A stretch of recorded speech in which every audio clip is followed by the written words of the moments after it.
Notice, in accordance with the new copy regulations, this episode of Quoth the Raven is intended for ages 16 and up. While some of the content we will feature is sometimes kid-friendly, the context of our episode is to address adults and inform them of said content within the researchers, consumers, and service of our youth, in other words, parents, grandparents, aunts, uncles, teachers, librarians, etc. There is the possibility of adult language present on the episode as well, rated TV 16 and up. Hello, everyone. Welcome once again to another edition of Quoth the Raven, Lewis Bright Raven. It is I, Lewis Bright Raven, 29-year veteran, writer, illustrator, and editor, science fiction, fantasy, horror, role-playing games, and comics. It is Friday, July 30th. That means it's another time for another Friday night features. And tonight we'll be reviewing 3 novels I've read recently. So let's just get into it, I guess, because we have a lot of stuff to talk about besides those books as well. And our first book of the night is The Fictional Man. This is a new edition. It's $14.99 US from Solaris Rebellion Publishing. The writer is Ewing, perhaps better known for his comic book writing. The genre is science fiction. This was originally published in 2013, but I read the Solaris 2021 edition, and that's the cover that's depicted. And the ISBN number is 978-17810-80948. It's a very odd story about a British screenwriter relocated in Los Angeles in a world where cloning technology is mainstream. So instead of making clones of real people, they've somehow generated fictionals, living versions of fictional characters, read through DNA manipulation and cloning into living, breathing bodies, so that you can have an actual Sherlock Holmes or an actual Bruce Wayne. This has become such common practice that it's becoming too difficult to tell the real people from the fictional, and so our lead character is questioning his very existence. My thought was I've never been that impressed with Ewing's writing as a comics writer. But the concept sounded very interesting to me, so I thought I'd give it, and I thought this was a brand new book, not a third printing edition of an 8-year-old story. So, I thought it was something new. I thought I'd give it a shot. But the fact that I've never even heard of the book, despite having 3 editions, kind of raised a red flag for me right out of the gate once I realized that was what it was. And I hate to say it, the red flag was totally justified. Ewing seems more interested in trying to play a game of existentialism with himself than telling a story. The lead character, Niles Dolan, is basically an unpleasant jerk who moved to Los Angeles to become a screenwriter because he couldn't cut it as a novelist. Wow. Does this mean Ewing became a comics writer because he couldn't cut it as a novelist in real life? Because seems like it's what he's doing is he's presenting himself, even if only an ersatz version thereof, as the lead character in this book. The science and methodology of how they create fictionals is never particularly well explained or fully explained. In fact, the whole world-building aspect of the story is rather weak, in my opinion. And since the whole methodology and the cloning and how they make the fictionals is the most interesting aspect of the whole book, and there's not enough of it to be explained, and Ewing's lead of Niles Dolan is so unlikable as a character, it makes the book something of a grind to get through, in my opinion. There's just a ton of questions that, while they may not directly pertain to the so-called plot of the book, it just demonstrates that Ewing was not doing a very good job in world building with this work. Questions like, fictionals are assembled clones, and the book hints that they don't grow older. Do they really not age, or just not visually age? Do they die? How long do they live? Surely they're not immortal. Not all roles in a film or television series are filled with fictionals. There are still human actors and actresses. Why? Wouldn't the writers and producers just generate their characters and have control of them as properties then? Yeah, why would you pay someone to portray another character? Just create your character with DNA and then own them as property, as you would for the copyright of the story or something. It's just kind of weird. Why keep a fictional person alive after a movie or TV series gets canned? That's harsh, I know, but think about it. We're talking about the fact that these fictionals are not perceived by society in this story as equal to humans. They're considered subhuman. Um, so this is one way they would obviously get treated and perceived as. The other thing is just in terms of population base. If you have these fictionals taking up space, well, they got to eat, they got to drink, they got to consume the same things as the rest of us. So if they're no longer in use, wouldn't it be better to get rid of them so we wouldn't have as much population using our resources? Another point. Sex between humans and fictionals is seen as repulsive or as a deviant kink at best. Well, think about it. In reality, there'd almost certainly be a thriving business of creating sexual models on demand, cloning any number of porn stars or regular actors to be used by the whims of the rich humanity. Even if it was an underground outlaw industry, it would almost certainly be there. Another point, there would be other industries that would use these fake people. Sport teams would generate new clone players by using the DNA of the best players of all time and blending them into hybrid players. There would be soldiers bred to be cannon fodder in war. All these people, whether you're talking about soldiers, sports players, actors, sex toys, whatever you want to call them, whatever field they're in, they're going to be bred into slavery. Now, I know that's not the point of his novel, and I'm not saying it is, but all of that kind of tells us, when you start thinking about it, why would they allow for this to happen? Why would they be doing this when you have all these socially unacceptable setbacks, so to speak, if we were going to have this in play? So I was a little bit, I don't think he really, the author really thought about what he was building here. I think it was, like I said, it was more of an trying to play a game of existentialism with himself, more or less. And it's not that interesting.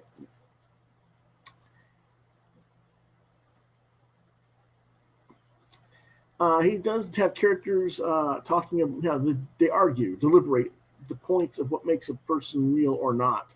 And most of them are just redundant arguments, and they're trite and they're boring. But there is a point toward the end of the book where our protagonist reads another author's short story, a pastiche of a 1960s Twilight Zone-like story. That he did a nice job with. He really emulated the style of writing very well, and that sub-story itself was actually the best part of the novel, and I wish he'd just released that as a short story or something.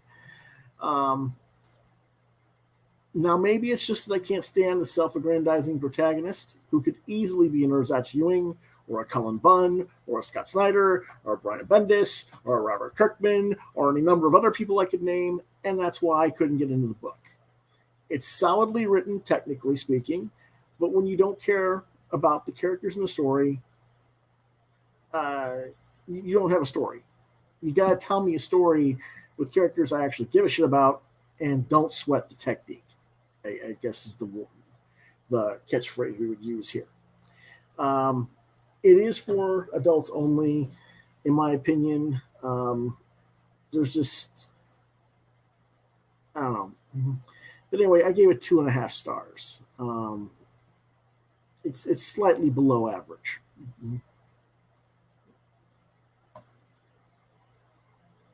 We're going to skip that one for a little bit. We're going to go to the next one over.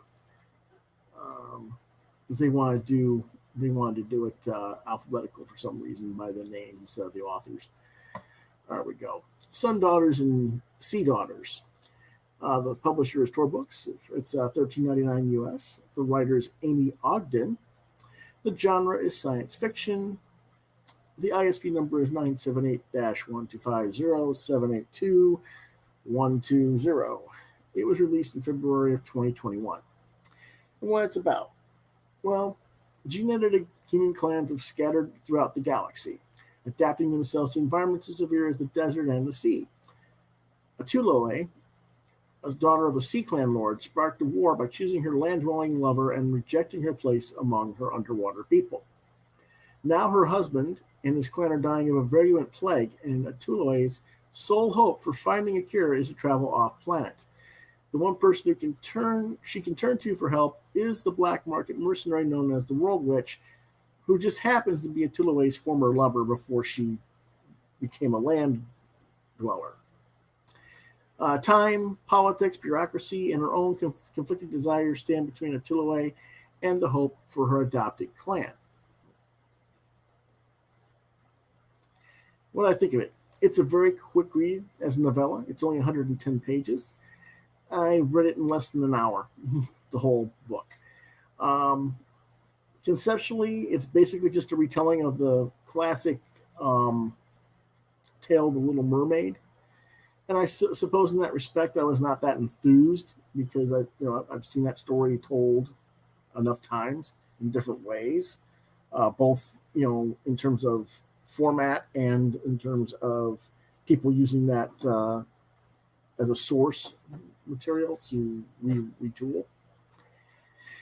And I also didn't happen to care for the present participle writing tense that Ogden used for the story. But I will give her credit for being consistent with it. Most people who try to write a story in this writing tense screw it up and mix tenses. And she did a very nice job of keeping it consistent.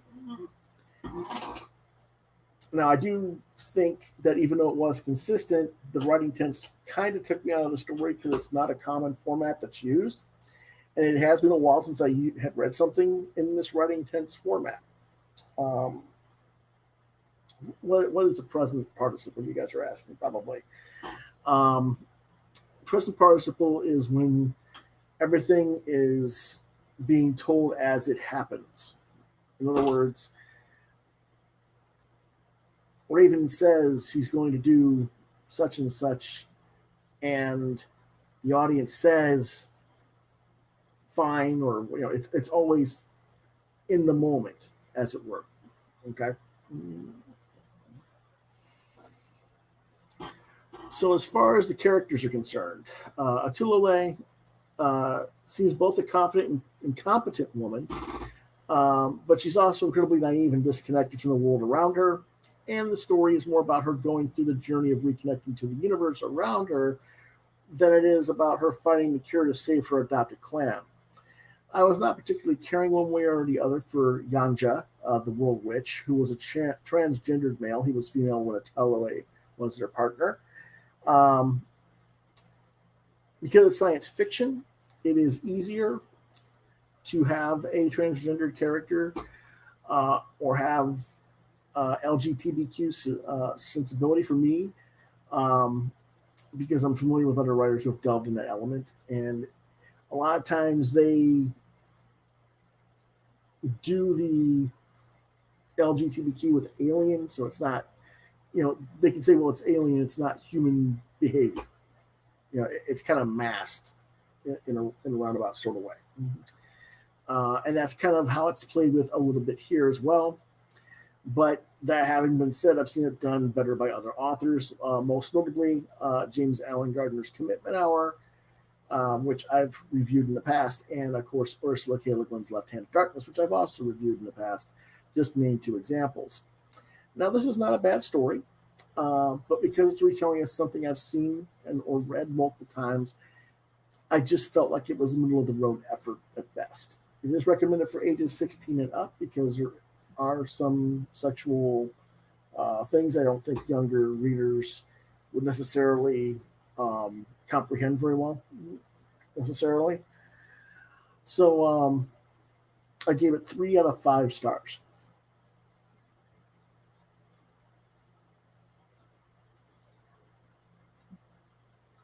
Okay.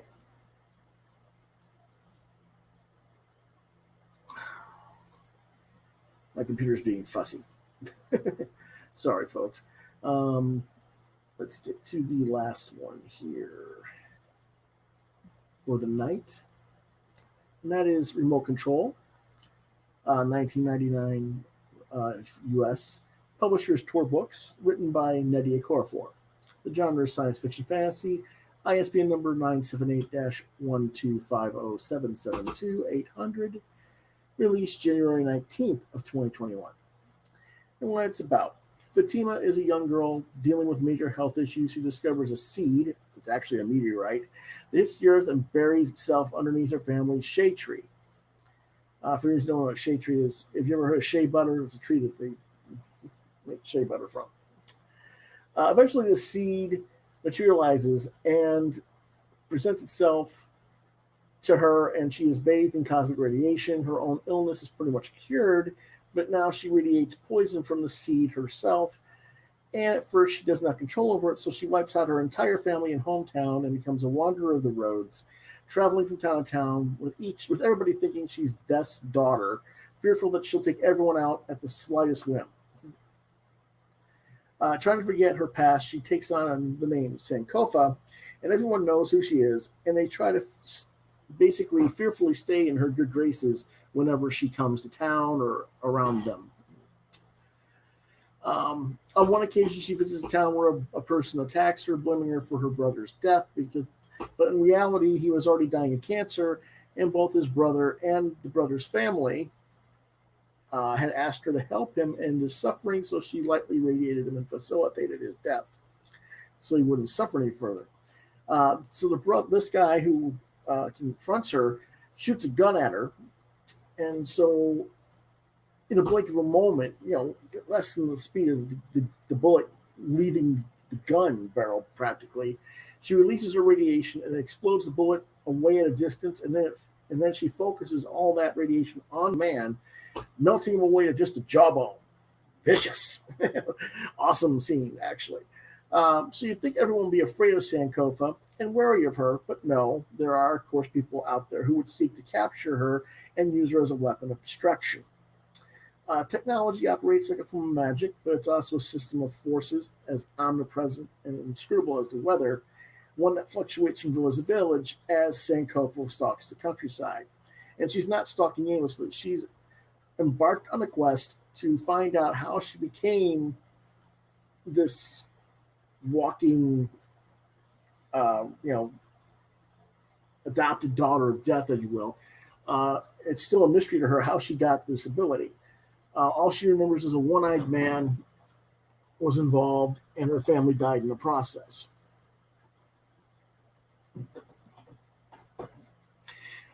She remembers that there was a box with the seed in it, and she thinks that that might be the key if she can find it again, but its mechanism is unclear. But basically, it's this quest of her trying to get the seed back that imbued her with these abilities, that it takes, it's a driving force of all of her actions throughout the story. What do I think of it? Well, Okorafor does an excellent job of world building and structuring the metaphorical elements of African folklore into the story. However, she does leave things a bit unclear and ambiguous throughout the story as to the real origins of Sankofa's power and her ultimate fate in the story, and that's going to leave readers divided in how they relate to the work, I suspect. Some people are going to like the mysteriousness of the ambiguity and how things are left open to interpretation, and other readers are going to feel like this isn't even a complete story because they want to be told everything and they want to know what happens. Now, myself, I'm somewhere in the middle. I get the why of what Okorafor is doing. I think it's well executed, and I appreciate how she's going about things in the story. I like Sankofa as a character, but I largely despise the rest of the cast throughout the story, which doesn't help. It's you can't just like one character and nobody else in the story. It usually doesn't work well. Now, whether that's by intent by Okorafor or just my personal reaction, I have to admit that's a bit of a gray area. And I think that is part of why the book doesn't quite gel for me at the end of the day. While I always enjoy Okorafor's writing style and her cadence and pacing of writing, sometimes as a writer, you can get more lost in the style and lose part of the substance of your story. And I think that an argument can be made that there need to be a bit more plot and a bit more straightforwardness in parts of this particular work. Therefore, I don't really think it's her best work. And while it may not be her best work, It's certainly an enjoyable and respectable work, and a relatively quick read at only 159 pages. If you're looking for a quick read, you can breeze through in a couple days. I tend to read 60 to 80 pages a day. Your mileage may vary. Of course, I read that other book at 110 all in one day too. So there you go. But or if you're familiar with Okorafor's other works, then this may well be of some interest to you.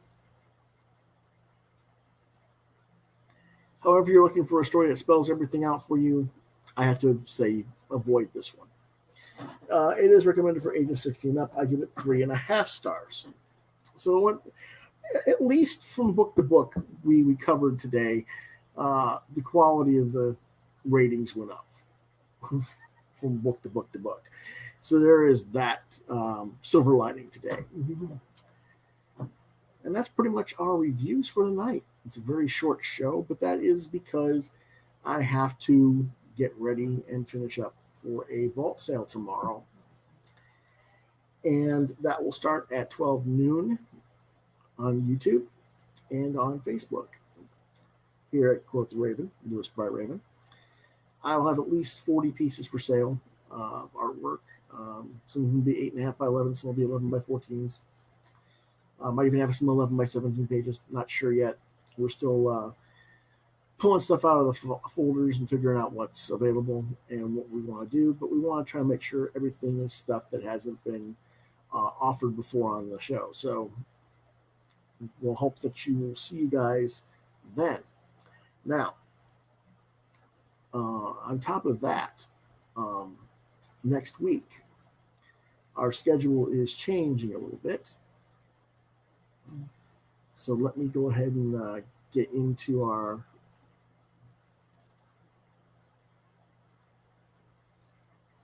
schedule. Now, Monday will be our usual comics news and reviews. Tuesday, we will have what we usually have at the end of the month, early of the month, when previews comes out, previews comics catalog. I review that, and that'll be on Tuesday. Wednesday will be what did you get this week? Also on Tuesday, I'll tell you, I might put in some crowdfunding as well. So pay attention on Tuesday again. Wednesdays is what did you get this week? What did I buy at the comic shop? What did I get in the mail from crowdfunding or other orders? Next week, Thursday, my guest, I'll have a couple of guests actually.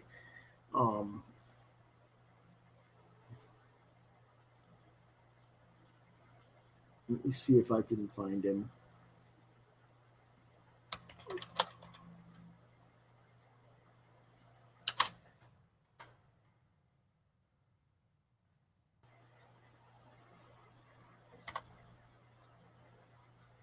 I keep wanting to say it's that person, but it's not that person.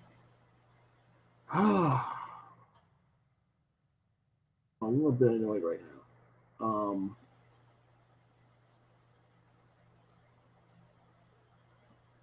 Let me check something here. I keep confusing the person who is coming with another one, and I can't find the other one that's actually going to be here.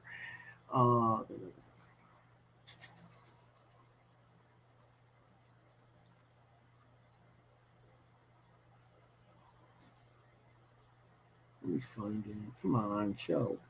There it is. The guest will be Matthew Sumo and Jeremy, or I keep on saying Jeremy, it's Jeffrey Haas. They'll be here on Friday next week.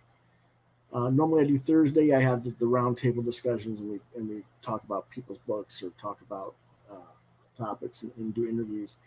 But we're going to talk about Matthew's series, The Bardic Verses, on Friday because that's when they're available.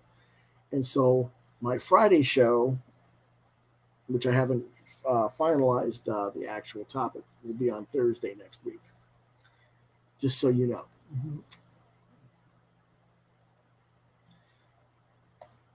And that is pretty much all we have for you tonight, folks. I have to get back to getting tomorrow's show prepared. So if you have any questions, reach out to me on Facebook, Lewis.BrightRaven, at Twitter, at LewisBrightRave2. You can see more of my artwork at deviantart.com/BrightRaven. You're watching Quoth the Raven, Lewis Bright Raven on YouTube. If you have any questions, commission requests, anything like that, hit me up at quotheravenlbr72@gmail.com. And if I don't get back with you, try lewisbrightraven@yahoo.com.